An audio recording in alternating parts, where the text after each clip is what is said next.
He had every reason to walk away. Instead, he ran back in. Sirens tear through the financial district like a second heartbeat.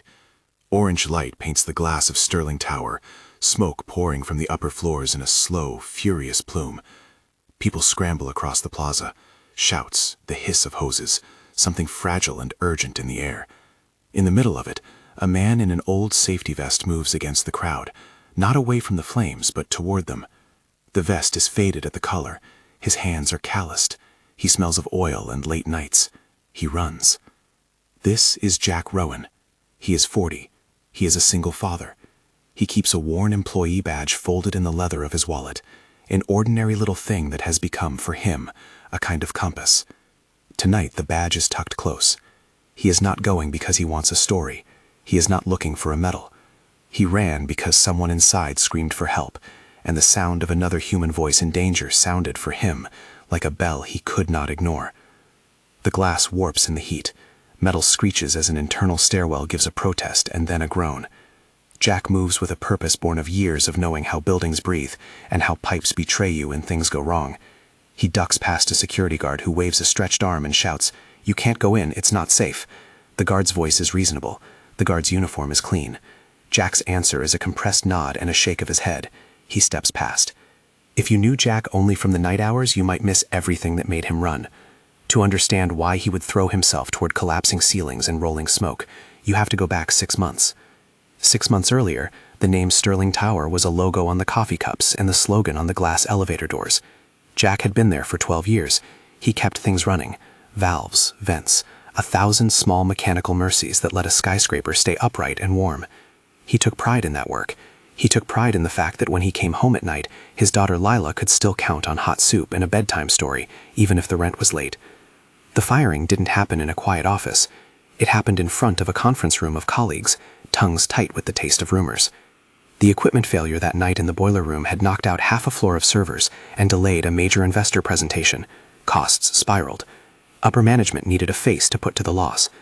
Victoria Hale, slick hair, precise heels, CEO at 34, did what executives often do under pressure. She spoke clear and coldly efficient sentences that filled the room and left no room for a human voice. "We have to hold people accountable," she said. She turned and fixed Jack in the way people fix a boardroom with a decision. She said it was his error. He was dismissed on the spot. Jack left with a box in his hands and the heavy quiet of humiliation behind him. He walked through the lobby, past the logo that had once meant a paycheck and a certain identity. The badge in his wallet felt the same weight as the envelope with his final paycheck. Outside, a security guard, an older man with the same resigned look Jack had learned to recognize in maintenance crews, clapped Jack on the shoulder. "Keep your head up," he said, meaning what men often do when they stand in for words they don't have.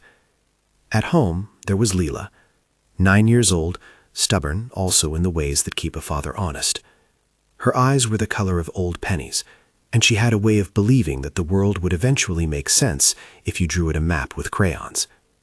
Their apartment was small and reeked faintly of an iron radiator that only warmed when you wished it hard enough. There were bills on the table, some with threatening fonts and others with the polite insistence of monthly necessity. Jack would count them out with the slow hands of someone doing sums that weren't supposed to have room for error. He tucked the badge back into his wallet, and at night he would often hold it for a moment, as if to confirm that who he was still existed, even if the company said otherwise. He took temp work.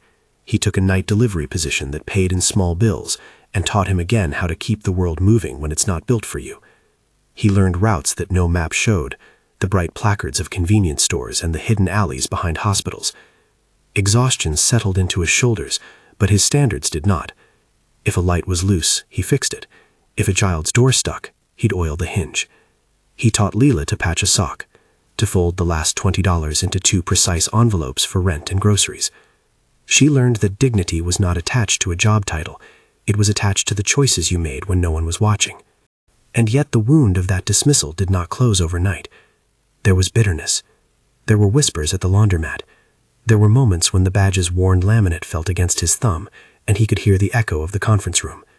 He asked himself, sometimes in the small hours, whether people like Victoria could feel remorse, or whether they only felt the prudent churn of reputation management. He watched the building that had fired him, his former workplace, through the thin veil of the city at night, and wondered how a place could be filled with so many people and still be responsible to no one. So why would he risk his life for the woman who had ruined him? Back at the tower, the present breathes like a furnace. Jack hears the cry again, higher up and shriller. It slices through the chaotic noise and sets his jaw. He moves faster. He isn't trained as a firefighter.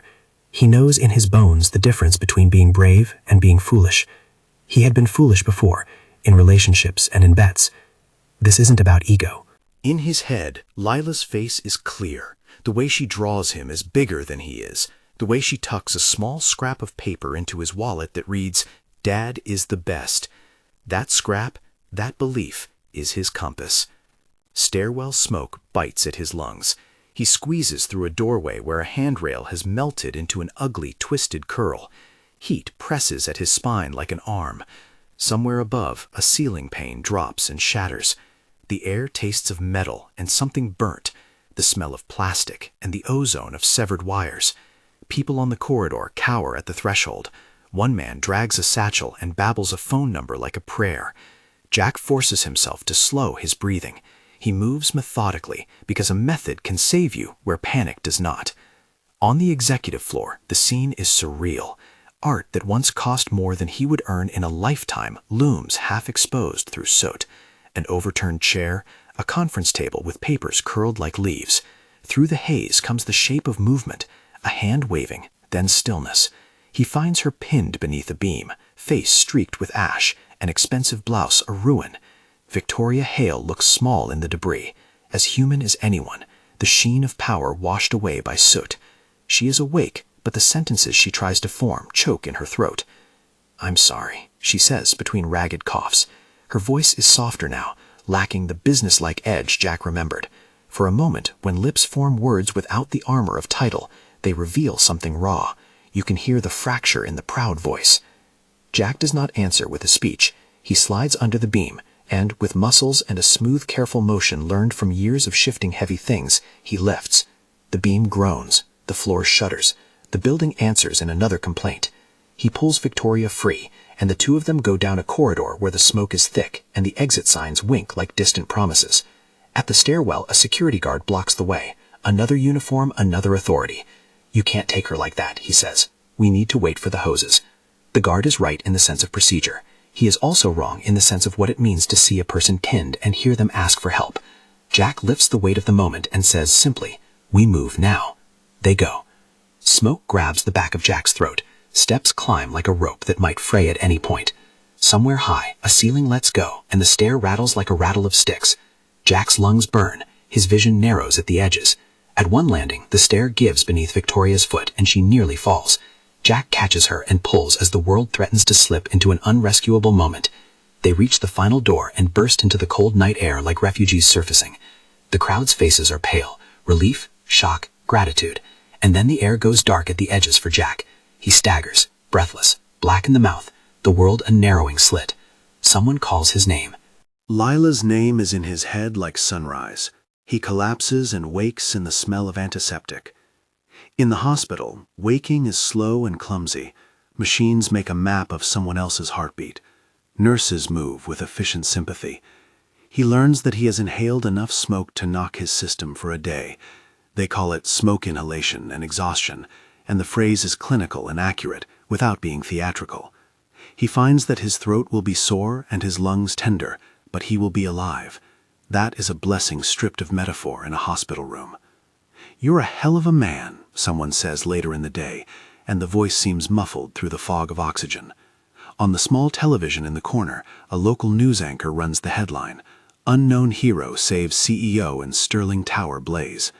The anchor's face is careful, and a graphic flashes, an image of a figure in a safety vest, darkened by soot, a question mark over the silhouette. The story spreads like a crack in a windshield, wide and networked and impossible to ignore. Within hours, clips of the rescue, captured on a bystander's phone, start circulating. Views multiply, comments bore in, gratitude, speculation, the inevitable flood of opinion. The man who started as anonymous is given a title by strangers, hero. Victoria Hale, with bandaged hand and an unsteady step, comes to the hospital room on the second day. She arrives in a chair, still wrapped in the corporate world's attention, but something different rides with her now, an urgency to make what happened a mirror. She sits down, and there is an awkward gap where formalities collapse. She pulls from her bag a thick envelope, the kind with a firm fastened seal, and attempt at the currency of apology that people like to believe can make wrongs right. Her advisors had no doubt told her this is what you do: stabilize the narrative with a generous check, announce your gratitude, move forward. Jack looks at the envelope, and then at Victoria. He looks at the badge in his wallet in his hand, and the paper with Lila's crayon note folded into it. He remembers the conference room and the hush of that dismissal. He remembers Lila's small hands making him promise to be better than he was angry.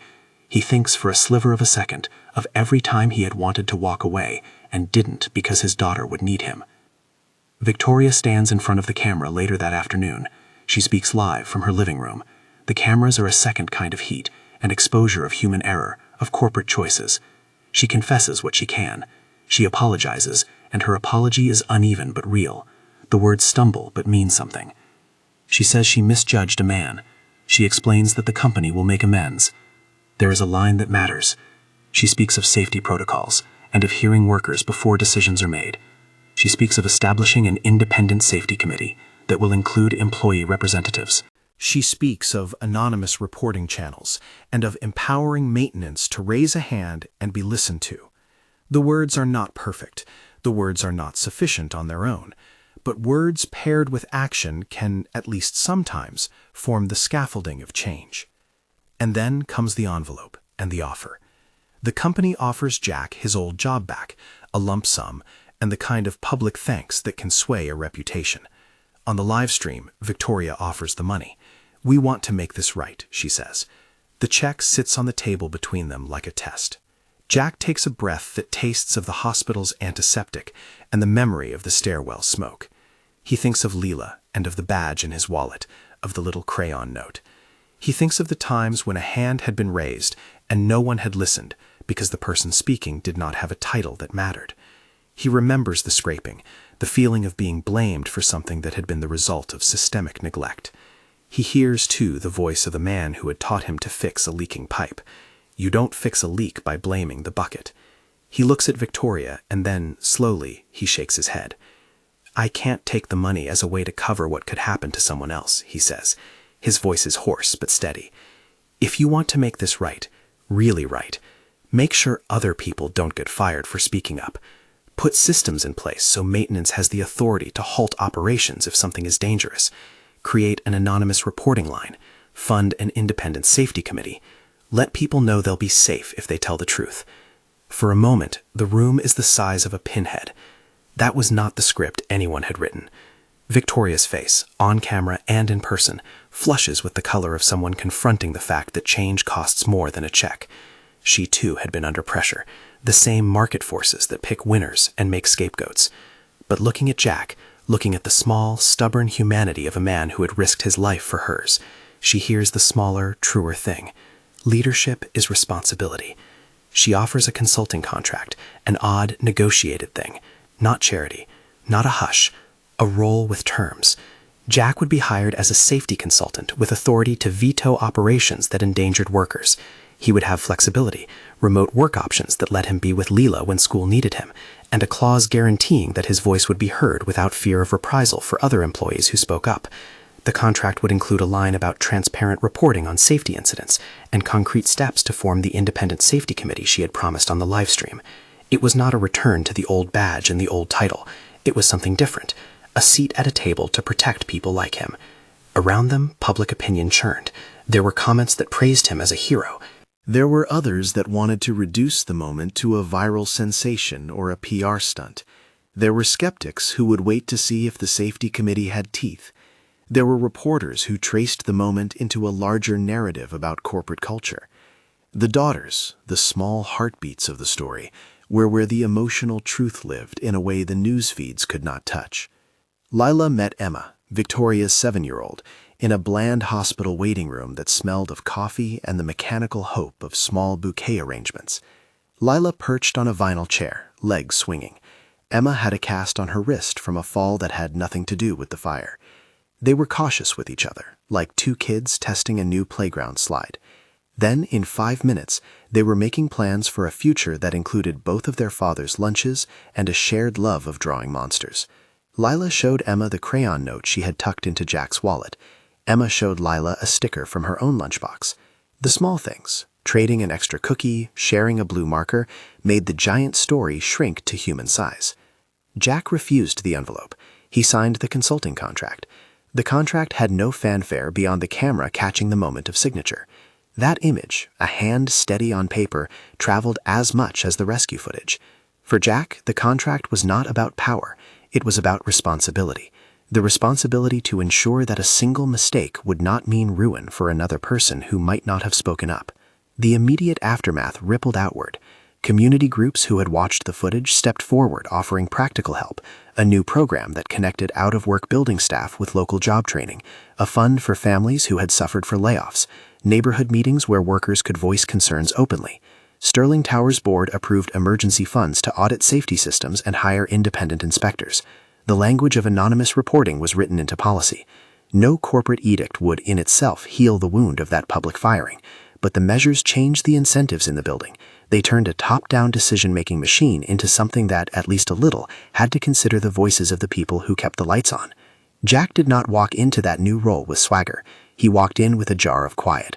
He learned how to call meetings and then how to sit and listen while people who had long ago stopped thinking anyone heard them talked about the little things that keep people safe. He learned how to say yes and when to say no. He learned to take a phone call at midnight when a worker reported a small smell in a vent, and to trust that small smells often mean something that, left alone, grows into a catastrophe. He taught a class on basic safety protocols that had no pretense of drama. It was about checklists and listening and respect. Within a year, Sterling Towers' rebuilt floors gleamed with the dull, honest light of a fixed thing. The reopening ceremony was quiet enough to be real. Victoria spoke and did not try to make herself a hero. She spoke of mistakes and of the hard work of rebuilding trust. She announced a new safety oversight board and named, in a deliberate move that surprised no one, Jack as Chief Safety and Ethics Officer. The title meant little in terms of glamour. What it meant was authority.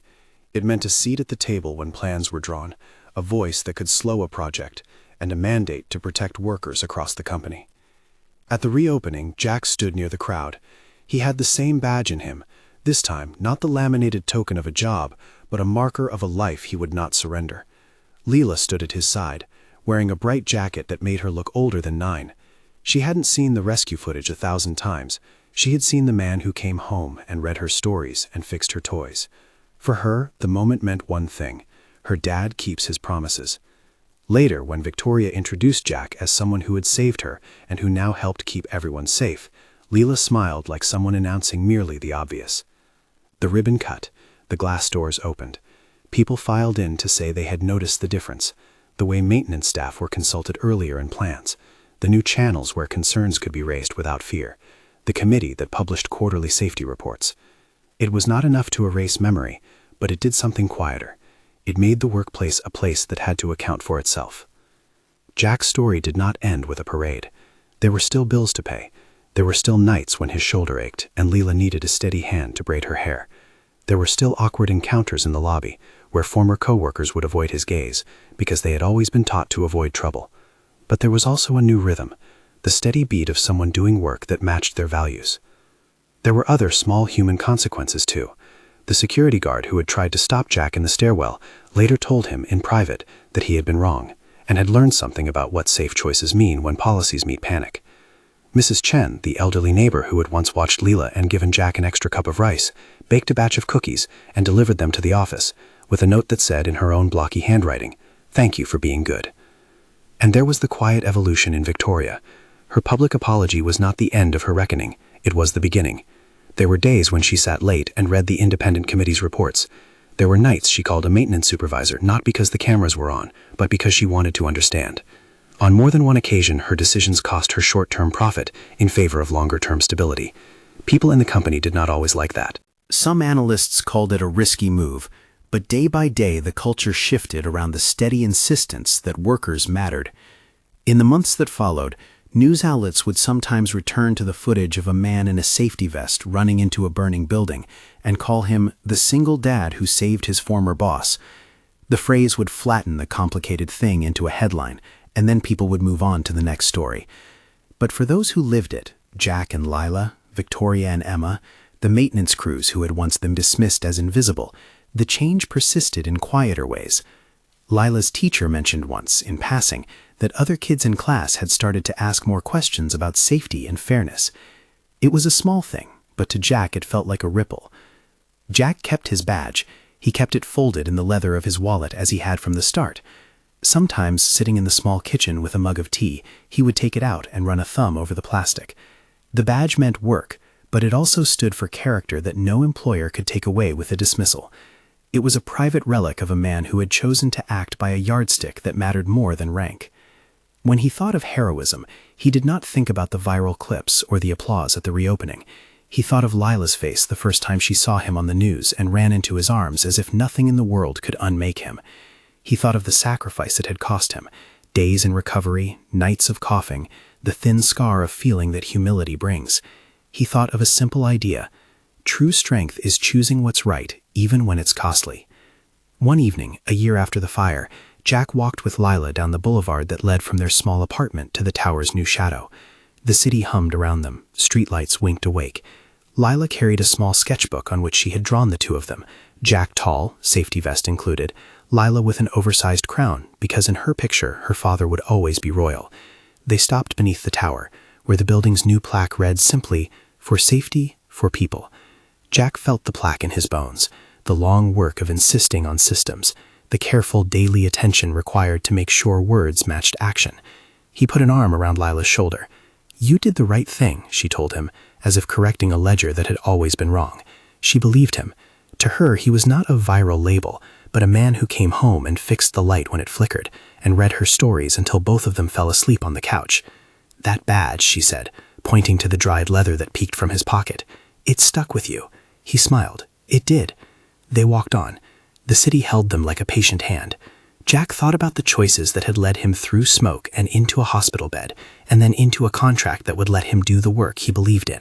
He thought about Victoria, who had learned that leadership was heavier than a title, and that apologies have to be followed by structures that secure others.